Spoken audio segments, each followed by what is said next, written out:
On Thursday, Scottish domestic football returns again as Rangers host Hibernian and Michael Beale's first game in charge as Rangers boss. Whilst excitement builds for club football returning, around the corner is the January transfer window, and Rangers are expected to be active as Michael Beale looks to put his stamp on the team.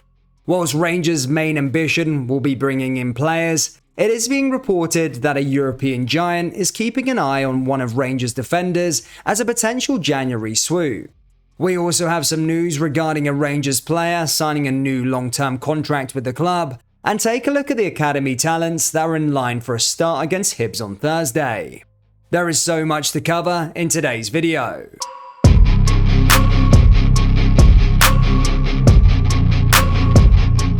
And hello everybody, welcome back to the channel guys. Before we get into today's video, please do smash that like button and subscribe to the channel for daily Rangers content. There is just 3 games left of the World Cup, and for Rangers players, there was only one representative, that being Borna Barisic, who was a part of the Croatia team.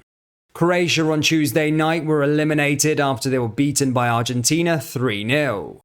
Barisic was an unused substitute in the match, but it is likely that the Jazz will not see him back in a blue shirt until January, which of course is a big blow as Borna is currently the first choice left back, and with Ridvan Yilmaz injured, it leaves Beale with some problems going into the festive fixtures.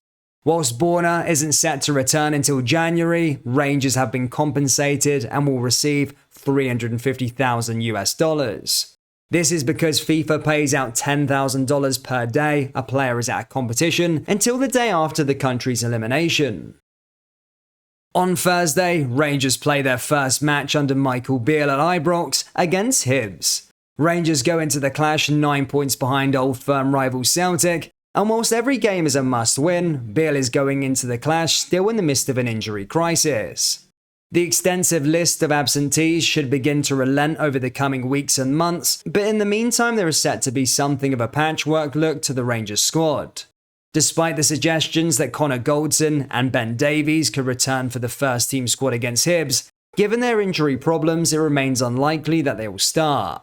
With John Souttar and Philippe Hollander also on the sidelines, it means teenage talent Leon King is set to retain his place at centre-back. Then there is Adam Devine, who has been playing at left-back to cover the absences of World Cup semi-finalist Borna Barisic and the injured Ridvan Yilmaz. The 19-year-old is traditionally a right-back, but as we said, filled in at left-back in the 3-0 friendly win over Bayer Leverkusen, and is set to do the same against Hibs on Thursday night. The youngster is certainly backing himself, and Devine claims that he's ready to fill in for Barisic and Yilmaz should the chance befall to him. He said, "I just play where the manager wants me to play. I did a job there at left-back on Saturday, but hopefully I can stamp my authority and keep on playing. To play regularly for this team, you have to be adaptable." Whilst the injuries aren't ideal, it will be good to see the youngsters get more first-team experience. The January transfer window is literally 4 matches away, and as I mentioned in the intro, the Jazz are set to spend some money on new additions this winter. Whilst the main priority will be strengthening the team, it won't stop the talk of Rangers players being linked elsewhere. Rangers summer signing Ridvan Yilmaz is reportedly being targeted by Galatasaray after a slow start to his Ibrox spell, with the manager confirming the club are monitoring the Jazz left-back. Yilmaz joined Rangers from Besiktas in the summer for a fee of around £4 million. So far, Yilmaz has only managed 7 appearances and has been a backup to Borna Barisic whilst also picking up an injury, which has seen him sidelined for the last few games before the World Cup break. The Galatasaray manager had this to say on the situation.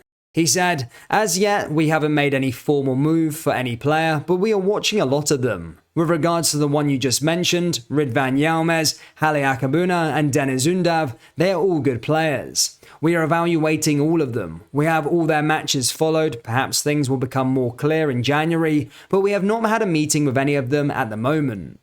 In my personal opinion, I don't think Rangers would let him go this soon, as from what I have seen so far, he definitely has potential to be an Ibrox starter, and just needs time to integrate himself at Rangers, especially now under a new manager, with a more attacking philosophy which would certainly suit Yilmaz." In other news, Leon King is close to finalising a new 4-year deal at the club, after breaking into the first team this season.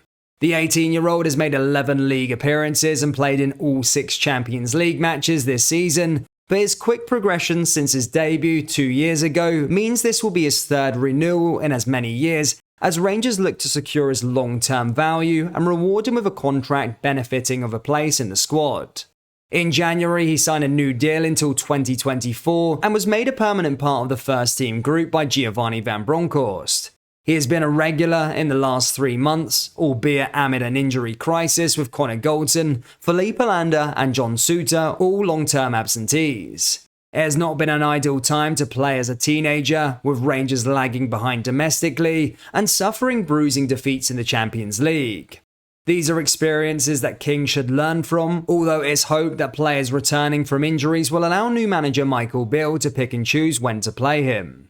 King will have to prove his worth, but continuing to promote academy players is now an integral part of the business plan going forward if Rangers are to operate within their means and develop saleable assets.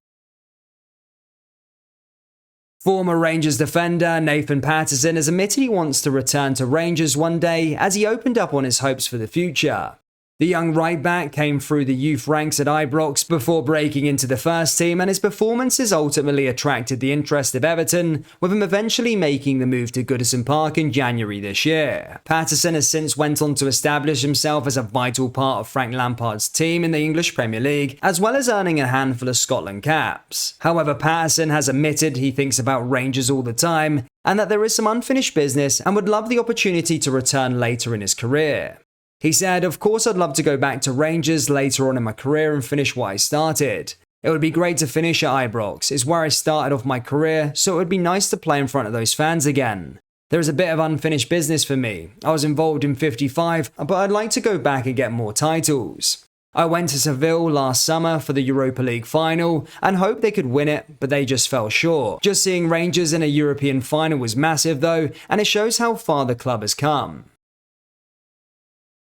Lastly, former Rangers manager Pedro Caixinha has been appointed manager of big spending Brazilian side Red Bull Bragantino on a 2-year deal. The Portuguese boss was fired in September from Argentinian side Atlético Talleres after less than just 6 months in the job and just with 3 wins in 16 games. However, he is back managing again in yet another country after being named boss of the Sao Paulo club, who finished 14th out of 20 clubs in Brazil's Serie A last season. Caixinha's departure from Talleres was the 4th time he's been sacked after leaving Rangers, where he had a disastrous 7-month spell in charge at Ibrox in 2017 before he was axed. He initially returned to Mexico to manage Cruz Azul a few months after he left Rangers, and after being sacked there, he moved on to Saudi Arabia before returning to his first club in Mexico, Santos Laguna, and he was fired at them all. Rangers fans, what do you make of the news that Galatasaray could make a move for Ridvan Yilmaz in January, and do you think the club should stick or sell him? Let me know your thoughts down there in the comment section below. That brings us to the end of today's video. Please do smash that like button and subscribe to the channel for daily Rangers content. Thank you, and I'll see you all next time. Take care. Peace.